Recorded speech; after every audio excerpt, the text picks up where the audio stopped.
Who survives the Ice Age? First, a hunter, a scientist, or a poor guy? Day 1, the hunter immediately starts tracking animal movement in the snow, confident his instincts alone will provide food and shelter within hours. The scientist pulls out a notebook, calculating temperature drops and wind patterns, treating survival like a formula waiting to be solved. The poor guy doesn't track or calculate anything. He just remembers what it felt like to be cold and hungry before, and starts building a shelter from whatever he can find. Day 3, the hunter's tracking skills lead him to fresh prey, but the extreme cold slows his movements more than he expected. The scientist has calculated the safest shelter angle against the wind, but hasn't actually built anything yet, still refining the numbers. The poor guy has already layered dried grass and animal hides into a small, ugly, but genuinely warm shelter.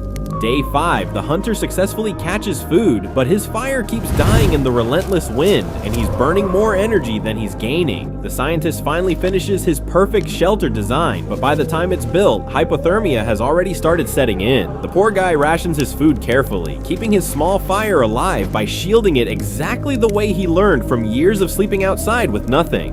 Day 8, the hunter's strength starts fading. His kills no longer enough to offset the brutal cold, draining him faster each day. The scientist's calculations were correct on paper, but his body wasn't conditioned for the reality those numbers predicted. The poor guy hasn't gotten stronger or smarter, but he hasn't stopped either, still surviving exactly the way he always has. By the final days, the hunter and the scientist are both fighting a cold that neither skill nor knowledge alone could fully prepare them for. The poor guy is still there, quiet and unnoticed, having never needed the Ice Age to end to know how to live through one. The poor guy survives, not because he was the strongest or the smartest, but because for him, this wasn't a new world ending, it was just another winter.